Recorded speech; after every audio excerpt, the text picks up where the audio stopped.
Welcome to Regulatory Perspectives on Electric Utility Pandemic Response and Digital Transformation. The decisions we make, that regulators make, are not academic. They have enormous impact on how utilities run their businesses and serve their customers. The choices regulators make during this time of crisis will have long-lasting implications for how utilities operate in the future and attract new investment. The bottom line is, it's in the public interest to maintain the stability of utilities that are providing essential services for all customers, regardless of ability to pay. And in the medium and longer term, to create regulatory mechanisms to smooth out the financial volatility and allow recovery. It's easy for some people to say, I think, let the companies or shareholders take the hit on this. In Canada, many of the distribution utilities, as all of you know, are municipally owned. And so eventually that would be taxpayers who would be doubly hurt. And in the US, investors in utility equity and debt tend to be pension funds. In fact, even Canadian pension funds that manage the retirement savings of tens of millions of people, including the doctors and nurses and firefighters, policemen, paramedics, and teachers who are all working so hard to get us through this. Utilities have systematic financial importance, and letting them fail would have severe consequences, not only for the companies themselves, their employees and vendors, the retirement income of tens of millions of people, but also the customers they serve.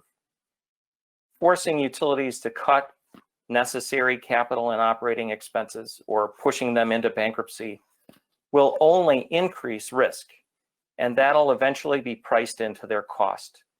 Ultimately, customers would pay more for that increased risk in the form of higher bills. Lower levels of normal maintenance and investment, workforce attrition, will only manifest itself over time in decreased reliability and resiliency. The very things that are most valuable, especially during times like this, will be compromised in the future if we let this temporary condition undermine the traditional utility customer compact.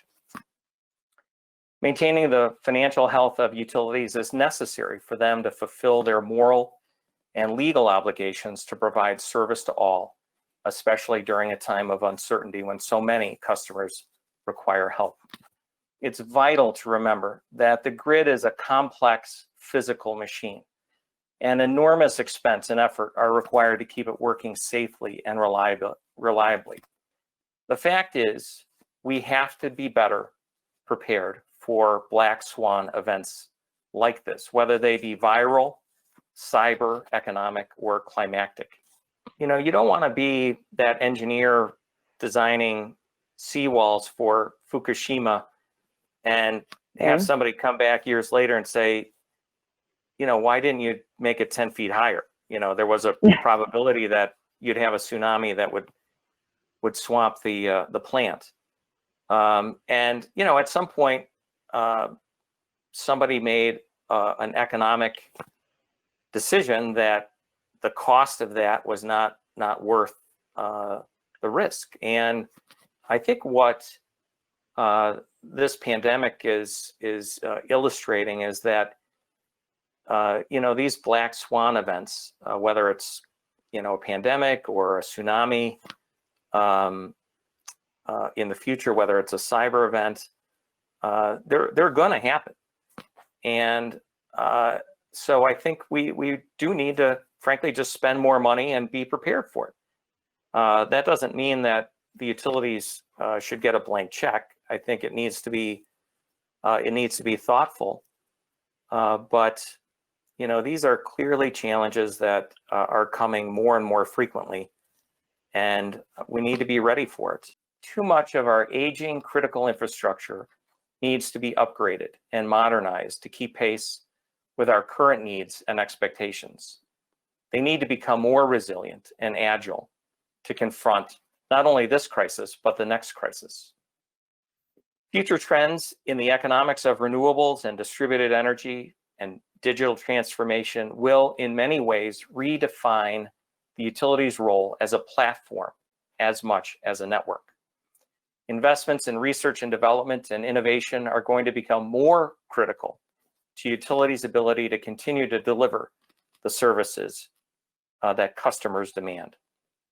I believe strongly that we're going to persevere through this crisis, that utilities will overcome the challenges and continue to provide the reliable energy we need to power households, hospitals, and communities, and that lawmakers and regulators will find the courage to maintain the financial stability of utilities that are required to provide these essential services while maintaining and minimizing the impact on customers in need. I think we'll emerge stronger and more focused, in many ways, more enlightened. But while we can't foresee every new challenge, I think we can and must provide the leadership and regulatory frameworks that maintain the stability of utilities and encourage a shift in thinking that will embrace new investments in technologies and innovation. Because if this pandemic has taught us anything, it's that our lives and societies depend on it. Hope everybody had an enjoyable e-break, bio break, and are ready to join us for our first full panel for regulatory perspectives on electric utility pandemic response and digital transformation. In fact, this first panel was entirely a part of the way that we had slated this workshop for the live ERIC event. And the paper that we have worked on, collaborated with KPMG on, was supposed to be foundational to this workshop. With that, I'm going to introduce our presenters. The first is Jonathan Erling. He's Executive Director at KPMG, and we had the pleasure, well, I've had the pleasure of working with Jonathan over the last 2 decades, but we've had the pleasure as CEA of working with Jonathan and his team on the foundational paper for this event. The second is Kevin Major. Kevin is Associate Partner at McKinsey & Company. And finally, last but not least, Denise Parrish. Denise is a retired Deputy Administrator from the Office of the Consumer Advocate for the state of Wyoming. And also joining our panel, as I had mentioned before the bio break, is Brian Sheehan, who you heard a few minutes ago delivering his keynote address. So with that, we will begin with remarks from Jonathan. Over to you, Jonathan. Thank you, Andy. I will just take a few minutes to briefly summarize some of the findings of our report. As you mentioned, the Canadian Electricity Association engaged KPMG to evaluate some of the regulatory barriers to cloud services and then to look at some potential solutions. And the key barrier is the potential or perceived reluctance of utilities to pursue strategies that would offset or reduce their investments in rate base, in this case by replacing investments in in-house IT systems with a move to the cloud, which would involve really a subscription service with an annual type payment that would more likely be treated as an operating expense. Now, I think it's worth briefly talking about the opportunities that are offered by cloud. And this is something that I only appreciated as we went through this study. I'm not an IT person. And that's relative to traditional on-premise IT systems, cloud arrangements can offer increased flexibility, security, and agility, and at the same time, potential for lower costs and higher efficiency. And they also may be important, and I think supporting many emerging elements of the smart grid, because they're often in the leading edge in terms of new applications that might be accessible by utilities. So I think they're very important for the future. I think people may not fully recognize the opportunities that are there, and that may be particularly true of regulators who, like me, probably struggle to understand what's going on in the IT world. And so it's interesting as a result of this engagement, just working with the IT folks in my shop and understanding just how excited they are about the opportunities that are available in cloud for utilities, but frankly, for many businesses. one of the philosophical questions that we came across are incentives needed, or are they even appropriate? And I would characterize some of these alternative rate treatments as really removing disincentives as opposed to necessarily characterizing them as incentives. And I think at a broader perspective, carrots and sticks can be used together. That regulators have a role in reviewing the prudence of IT investments, but they can also encourage utilities to do the right thing. And incentives are often used in the utility context, certainly to encourage DSM. There's earning incentive mechanisms when utilities reach certain targets. IT, technology, and digital organizations do need to work differently. They need to work with their regulator counterparts. They need to work with the business. They need to work with security differently. They need to work with finance differently. It's interesting as you start taking this lens of regulatory balance. Most IT funding goes through the exact same rigorous process that it takes to put a gas transmission pipeline into the ground or a transmission line in the air. And it's a very different process, though. What you know of building a power plant, even, years, sometimes decades in advance, what that power plant is going to look like. But you typically don't know all the necessary details of a technology solution. And part of that is because technology is moving so rapidly. And this whole concept of how you actually partner with finance and partner with regulators differently. And take our example of our core transaction system, meter to cash. If you're spending close to $1 billion, mostly that's aligned around the regulated products, buying electrons or buying natural gas. And but these utilities are also selling non-regulated products as well, solar panels or home warranties or things of that nature. Does it make sense to duplicate that entire infrastructure to support that environment? And when you talk to people within the IT organization, they're like, of course we have to duplicate it because there's a hard line of what's tied to a rate case, and this is a non-regulated product. And so I can't even consume data or a technology platform that goes beyond those bounds. But like, if you think about, there's a big win-win to share infrastructure like that, especially if you're talking about $1 billion investment. You can reduce the overall capital investment if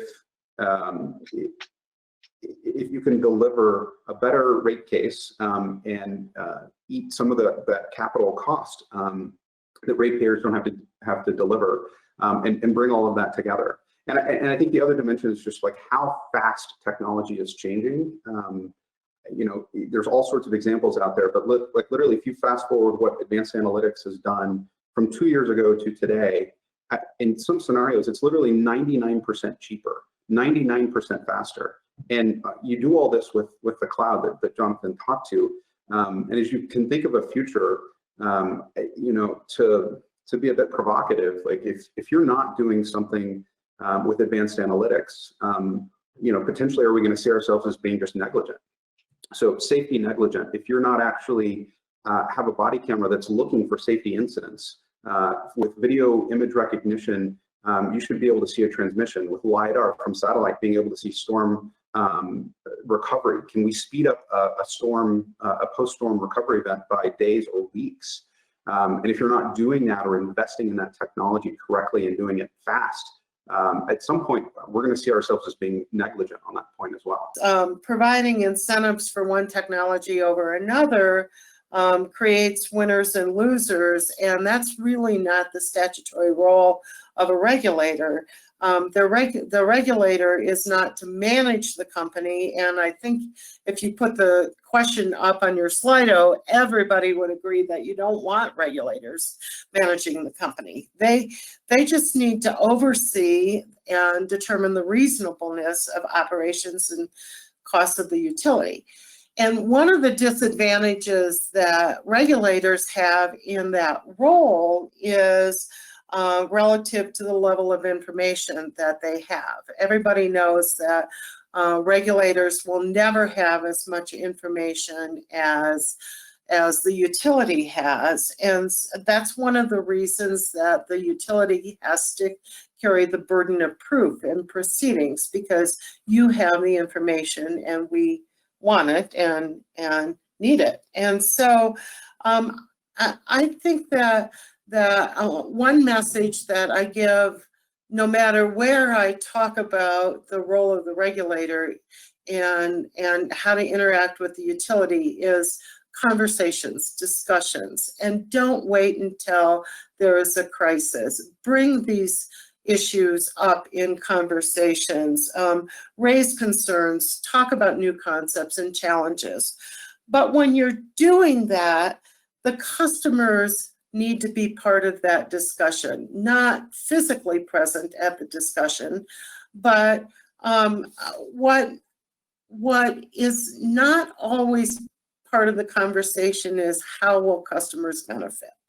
The discussion often just focuses on profit levels, cost recovery, but you need to talk about costs. Will rates ultimately be less because of this? Will service be better? Will the system be more secure? That's what regulators want to know when they're seeing these giant costs come before them, is what is the ultimate end goal of spending that kind of money. So there needs to be supportable evidence.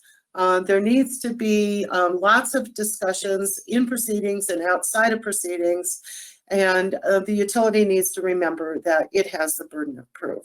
I think for regulators, it really ought to begin with trying to create agnostic treatment of technology that achieves the same ends and that has a net benefit for customers. And I think that this notion of treating cloud computing as CapEx as the technology changes fits those requirements exactly. As regulators, we don't tell a utility whether to use a GE or a Siemens or an ABB transformer, and we shouldn't be telling them whether to use some system that's on-prem or a hybrid or cloud-based. I think what we should aspire to do is create agnostic accounting rules that treat all similarly situated technologies the same. I think that this question around customer benefit is an important one. And it's worth noting that there have been a number of studies, particularly in the US, around cloud computing applications in the federal government. And they all indicate that the cloud computing arrangements are cheaper and better than the on-prem systems. And Jonathan had mentioned, I think, a number of the advantages, and I don't want to belabor it, but I think it's worth just highlighting that, you know, whether it's flexibility or security is often mentioned as a concern. The CIA manages computing for 17 intelligence gathering agencies of the federal government on the Amazon cloud. And I think it's safe to say that if you want to have a secure environment, the cloud really is the only secure environment. But you know, agility, efficiency, lower cost, and as we have more distributed resources on the grid managing those and the data they generate, I think cloud is going to be important. So, you know, we need to have neutral accounting treatment. I think we need to have a level playing field. And the result will be that utilities can make the best decision that they can. And I certainly wouldn't object to some idea of a net benefits test as part of this analysis, because I think whether it's financial or just greater value in terms of being more secure, being more flexible, cloud computing applications are going to really perform well in those ways. So I think as we and as regulators consider how to handle this, I think we just need to stay focused and keep our eye on the ball, not panic, not make the situation worse. You know, if we can create a steady atmosphere for the utilities that allows them to continue to innovate, we're going to be better off in this crisis and in the next crisis. Good afternoon, everybody. This is Francis Bradley. Je suis le PDG de l'Association canadienne de l'électricité. Bienvenue. Welcome back from your e-break. Welcome to this second panel. And looking very much looking forward to the discussion and the dialogue on the second panel. I want to thank everybody for taking the time to join us. A shout out first off to Gordon Kaiser for actually the idea for this panel, and in fact the suggested panelists were from Gordon, and really appreciate that. Gordon has been a long time collaborator and colleague through the ERQ, through his time at CAMPUT. So CEA is very much appreciate all of the opportunities that we've had to work together, and it's great to once again collaborate with you, Gordon. David, whom I see with some frequency, not at CAMPUT but at NERC. And so David and I get to spend time on North American issues. And delighted, Larry, that we've got you joining us as well from FERC. Even though you're not at 888, it's nevertheless great to have you joining us. So listen, without further ado, we have terrific panelists. Very much looking forward to the discussion, looking forward to the dialogue. And so why don't we right away begin with the panel, and then look forward to questions as they arrive from folks around the table. So I'm going to turn to Gordon first, the person that conceptually came up with this panel initially, and pitch to you, Gordon, if you want to kick things off with some introductory comments. The more interesting thing, I think, and perhaps the thing that might be more difficult, is the various rate adjustments that have gone into place across Canada. And they fall into actually 4 categories: rate decreases, no rate increases, payment suspension, and lastly, what I call let's make a deal. So all of these agencies have their own particular attitudes. Ontario was the only one that actually had a rate decrease. And what they did is they suspended their timely use prices. And they said, okay, for all 24 hours, we're going to use the off-peak rate, which turned out to be 10 cents a kilowatt hour, not the peak rate, which was 20 cents, or the mid-peak, which was 14 cents. So that, in effect, resulted in a rate reduction for a period of time. And if I recall, it was in the 90-day framework as well. What exactly that rate reduction is in amount is difficult to determine, just because it depends on some careful calculations as to where the average customer ended up being in terms of how many hours he had on the different areas. But certainly the difference between peak and off-peak was certainly 50%, if not 100%. It was 10 cents, as I stated, compared to 20 cents. So that's rate decreases. Then there's another category called no rate increases. And what Ontario did, they had a complicated rate setting mechanism where they had these global adjustment charges, which people are familiar with. And sitting in the wings was a 15% increase. And Ontario said, no, we're not going to implement that just now. We're going to put that on hold. New Brunswick did something similar. They had a rate increase sitting over at the commission. And they said to the commission, don't issue that decision right now, thank you. In Alberta, they were somewhat similar. This was in the case of the commercial customers. The ISO was directed by the government and did in fact hold off the implementation of certain rate increases that had been approved for commercial customers, again for 90 days. They played around with what was to happen to the interest. In the case of the smaller customers, the interest charge ended up on the books of the balancing pool somehow. And in the case of the transmission connected customers, larger customers, the customer had to cover the interest cost of the suspension.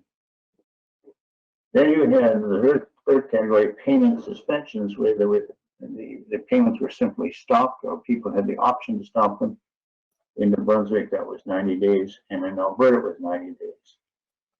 And then fourthly, you had what I call let's make a deal, and the provinces of Manitoba, Quebec, and Nova Scotia said, you can talk to us anytime you want, we'll listen, we'll make a arrangement with you on a case-by-case basis. This show is not over.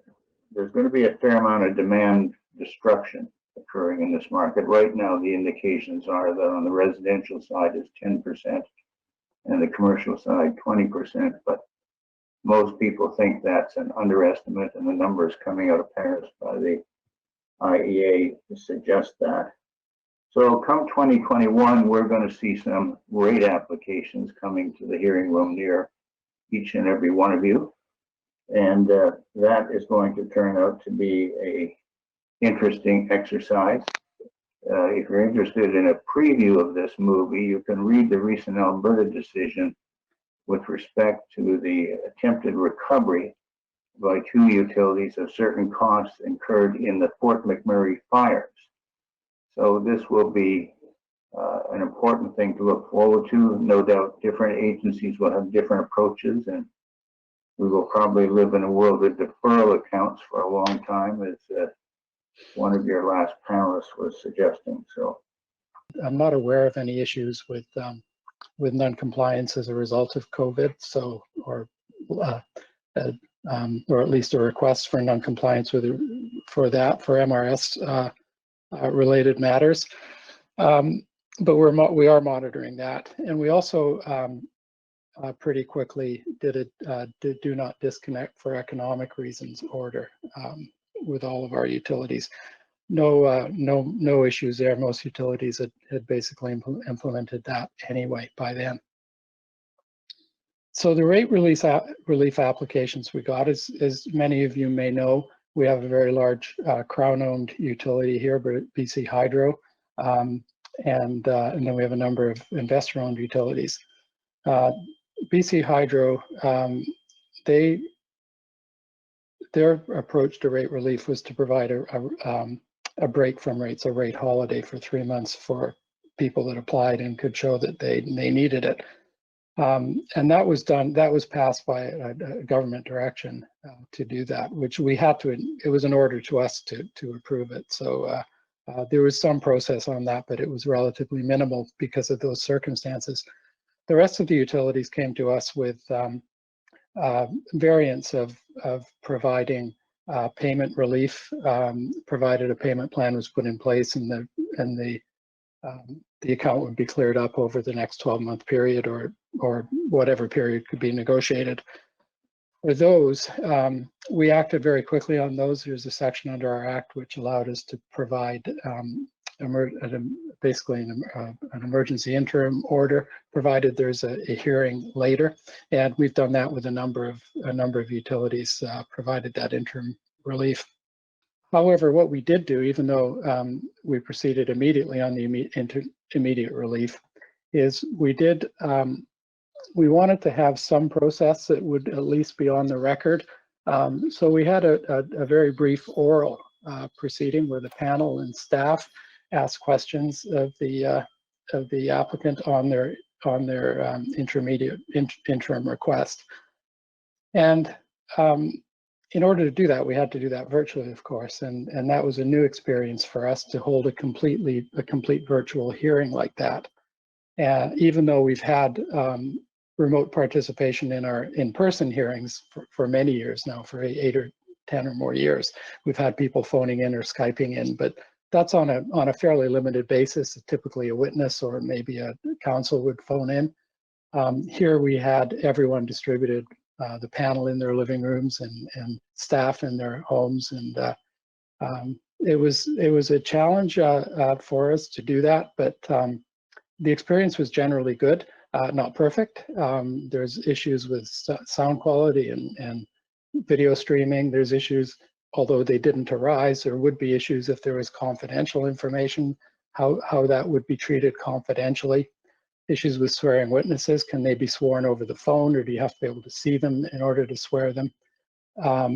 A number, and we didn't have any public participating in them because of they were done virtually without notice. So even though they were transcribed, there was no public. But we're turning our minds now, in case the lockdown continues and we have to continue with virtual hearings, into solving some more of these problems.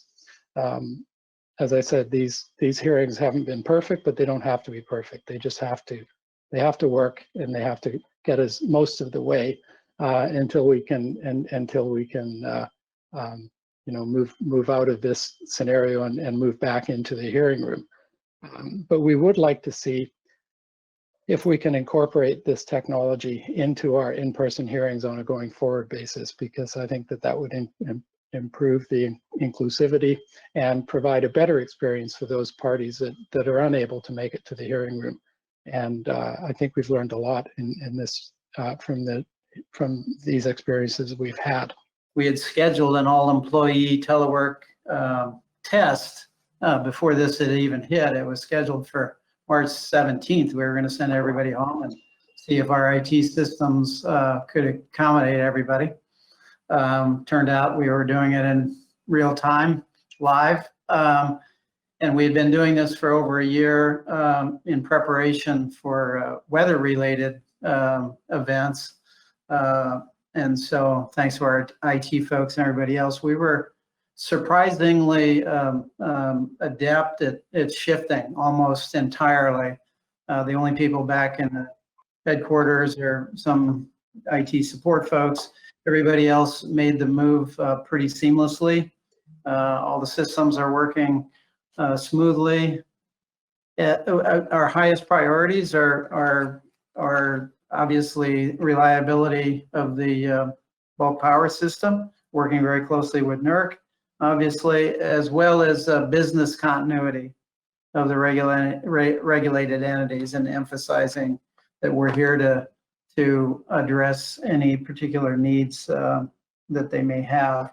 We've sort of automatically extended a number of filing deadlines. I think the governing principle is flexibility and a recognition that some things are time sensitive and some things are not.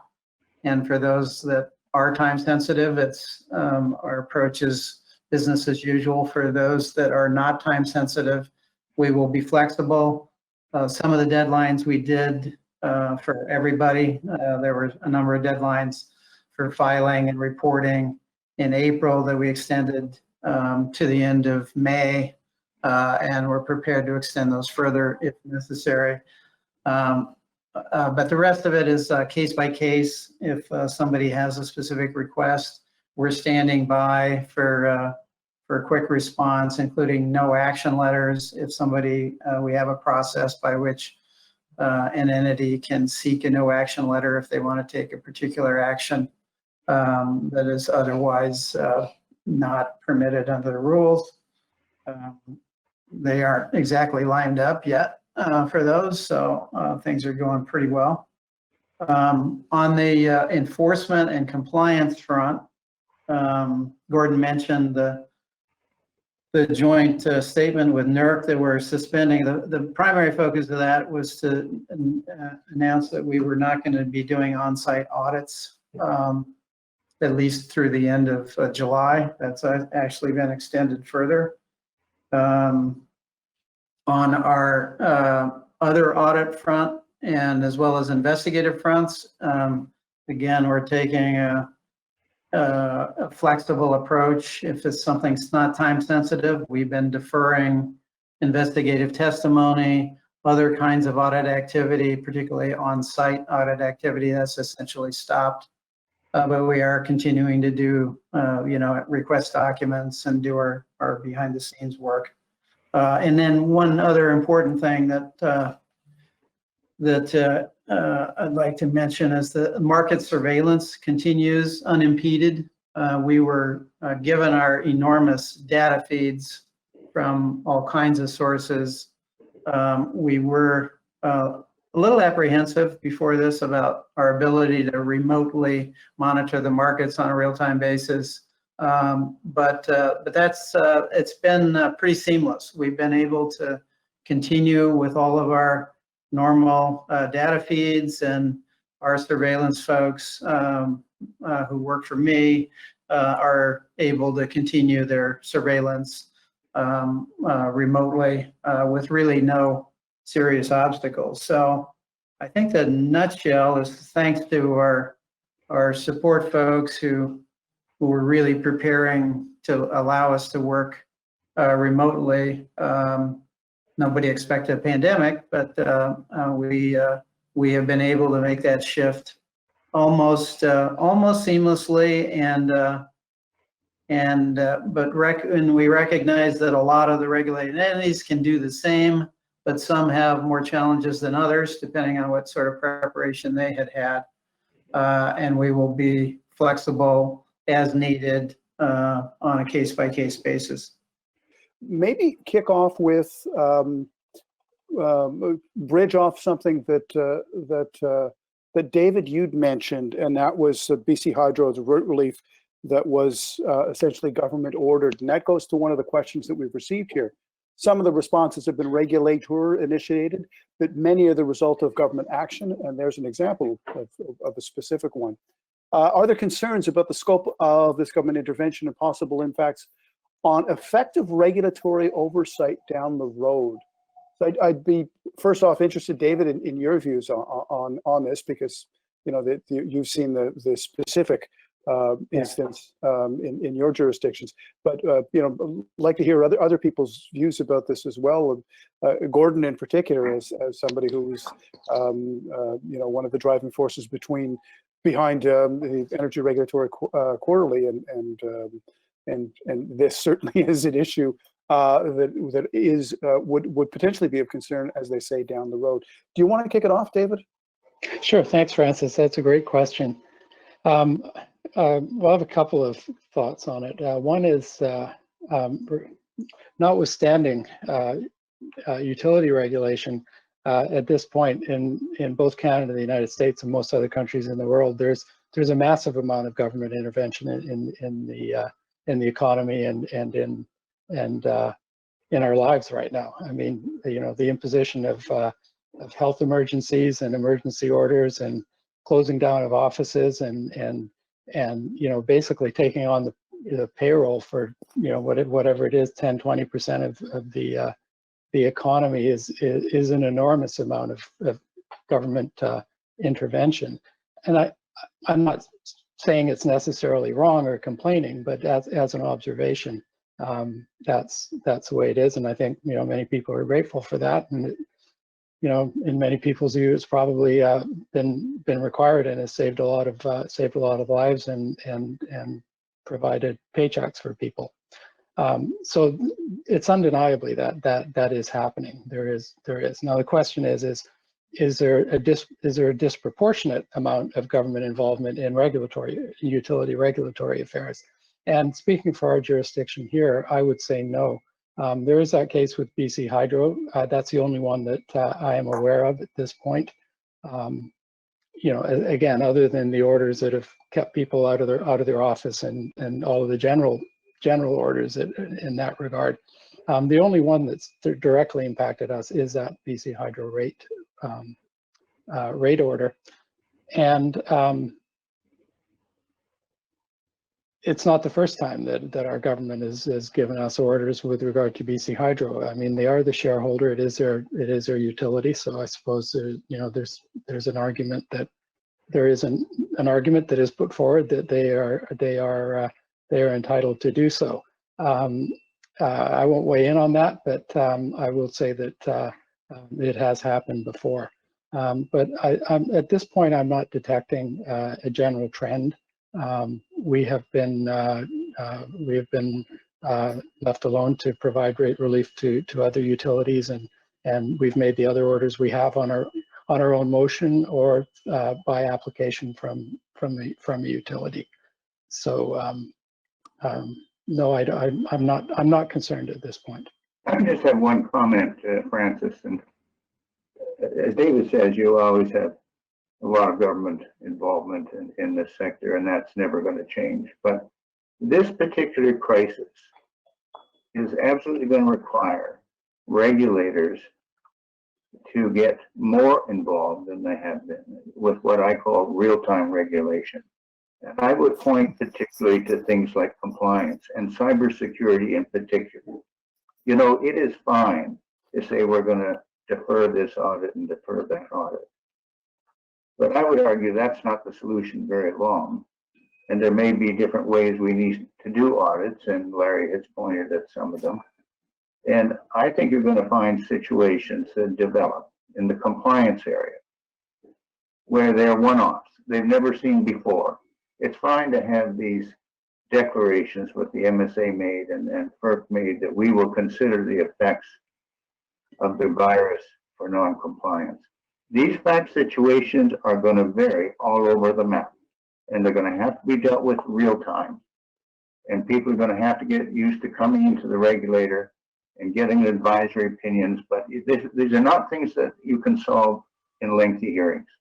So we're going to be into a new world in that area over the next 6 months. And it's going to require regulators to be very nimble, I think. And the other thing that's related to this, and it's fine to talk about Vancouver, and I can because I grew up there, and BC Hydro, but we have jurisdictions where we have a lot of small utilities, Alberta and Ontario. Yeah. And in Alberta, there's a bunch of co-ops scattered around. And on Toronto Hydro or Inmax or EPCOR, these guys are going to be under severe financial pressure. And regulators are going to find themselves in a brand new business. Now, I can remember, I've been around long enough, when utilities got into problems and regulators had to move in. We're going to see some of that with the small guys. The big guys will be fine. But the small guys, you know, in Alberta, the small guys are in fact self-regulated. They're co-ops. The board of directors is the regulator. So, you know, it's the regulators are going to be called to step up, I think. And the governments can do what the governments can do, but the governments aren't good at doing micro situations. And the regulators are better suited for that. They've just never really had to do it in the past, but the time is coming. Larry, are we on the verge of real-time regulation, or are you actually pretty much there now?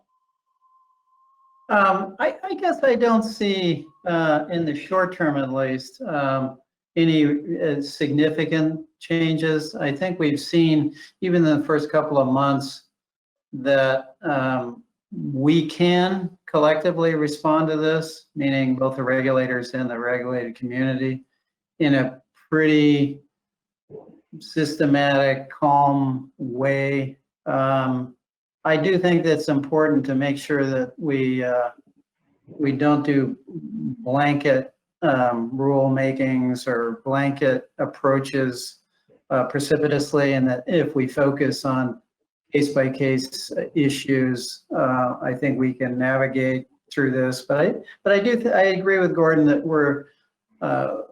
there are some issues that are going to come up, that some of which are unanticipated. We don't know what might come our way that's pandemic related.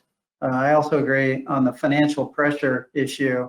We will have entities that are looking for the regulators to provide assistance in some way, shape, or form. And I think it will test all of our nimbleness on whether we can do that. We're not as close to the ground as the provincial and state regulators in terms of day-to-day rate making and that sort of thing. But I guess I'm encouraged that so far we've been able to adapt well, and we're not being deluged with new odd requests. There are a number of questions about financial viability, obviously, given the financial situation, but I guess I'm fairly optimistic. And in terms of whether there'll be over-regulation, I guess I'm not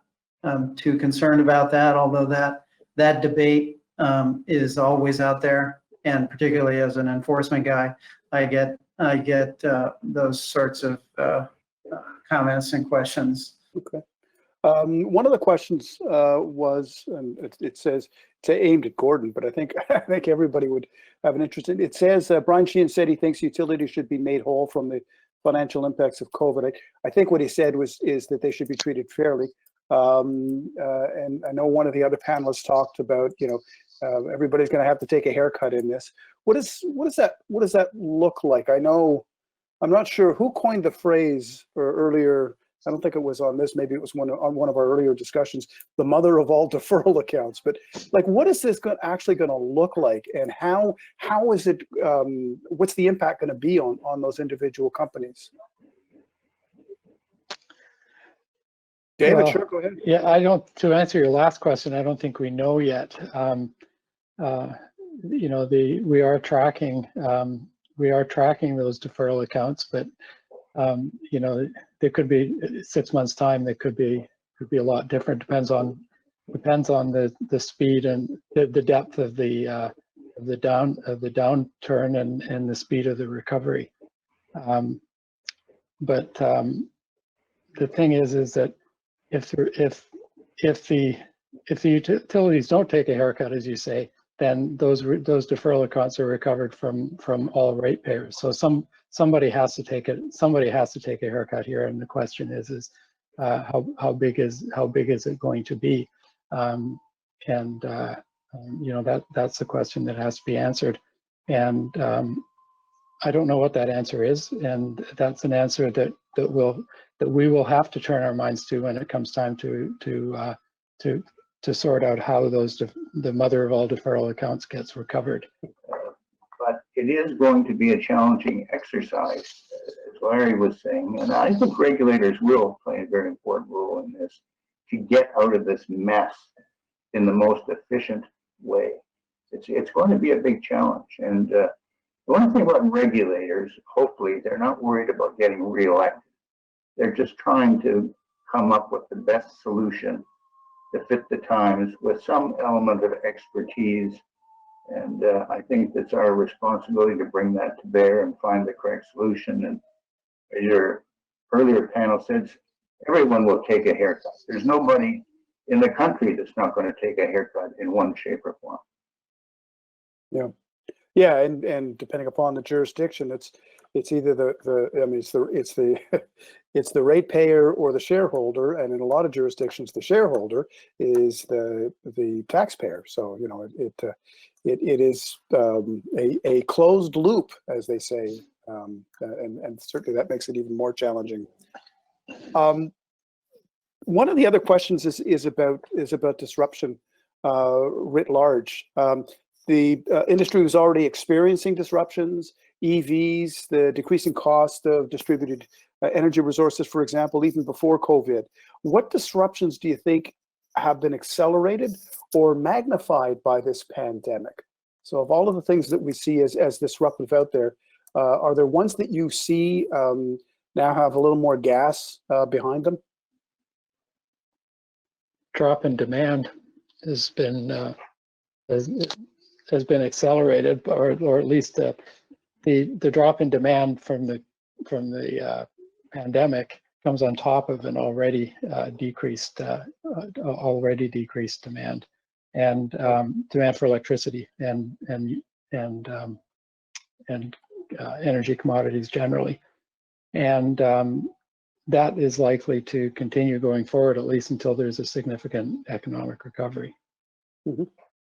I mean, I think you can argue also, Francis, that this demand crisis, and it is that, and I think it's going to be larger than people anticipate, is going to force, number one, utilities to become more efficient and employ technology, the best technology, new technology. And most of us would admit we haven't done a great job of incorporating new technology. And so it's going to put some burdens on the regulators to be more flexible and to think outside the box, because these utilities, to get through this mess, I think in part are going to have to reinvent themselves. Mm-hmm. The regulators are going to have to help. They're going to have to look at new markets to pick up revenue that's lost, and they can do that. But at the end of the day, post-COVID-19, these utilities are going to look different. And so, well, I know nobody can predict exactly what that's going to look like, but as you said, Gord, I mean, you've been around long enough that you've seen other cycles and changes in the past. What are the sorts of things that we should be thinking of when we're talking about things are going to look different? Well, one thing, I think the utilities are going to have to diversify themselves and look for other revenue streams. I know David's group has looked at EV charging in great detail and did some fantastic work in that. I've often said, and most people think this is communism, that the regulated companies should be allowed to put EV chargers in their rate base and provide a consistent service across the nation and help reduce carbon in a more efficient fashion and provide themselves with a revenue stream, as opposed to people like Tesla make chargers that just work on their cars. Well, with that, let me ask just one final question here about where you see the sort of that, a bit of a follow-on to that, Gordon, where you see the future and the future prospects. Because on the one hand, and it's this interesting dichotomy, frankly, on the one hand, we're seeing significant demand destruction that's taken place, and the prospects are not great over the short term, the medium term, potentially the long term. On the one hand, and on the other hand, we have this a policy by the federal government and a move by governments everywhere to increasingly decarbonize the economy that would suggest over the very long term significantly greater electrification. Where's the break point? How far into the future is it that we're in a world where things are going to be actually, we're not going to be concerned so much about the downturn in demand. We're going to be concerned about, are we going to be able to meet that demand, because it'll be increasing, at least on the electricity side. Sort of, how far into the future do we have to reach until we start feeling confident about that future? Well, I think we were probably a few years away anyway, even before this happened. So, as you point out, with this additional demand destruction and the uncertainties that have been created, we're at least several years out before that the increased electrification would start to kick in, I think. And it's other than that, I don't really have any crystal ball. Okay. Gordon, the prospects for the future, the longer term? The investor-owned companies will have to start looking at the market and reinventing their business, because this market, this monopoly guaranteed income, guaranteed rate of return nonsense is going to wither away under this pressure. And there will be some of them will do well, and there are some of them will just go out of business and get bought up. That's my forecast. So with that, I'll thank the panel, and I believe I'm handing it back over to Indy. Indy, over to you. Thank you. Thanks, Francis. Thank you. Thank you. And thank you to all of our members of the second panel, to David, to Gordon, to Larry, and of course to Francis for moderating. Thank you so much. That does bring to an end our very first e-workshop. But before we sign off, I would like to thank a few folks that made today possible. As we said, it was our inaugural event. So first of all, thank you to all our speakers, panelists, and moderator. Francis, a lot of work went in behind the scenes, a number of trial runs in order to make today run effortlessly. And the discussion, I'm sure our audience would agree with me, was fascinating. And thanks to all of the audience for your contributions, for being out there and watching and listening to us, and for your participation in the Slido polls, as well as putting forward your questions to keep the dialogue going. So until next year, I think normally I would be saying, hey, maybe next time we'll go digital, but I'm going to offer that maybe next time we'll go old school and we will be together in person. So thank you for joining us. I wish you a wonderful afternoon. Stay well, and most importantly, stay safe. Thank you.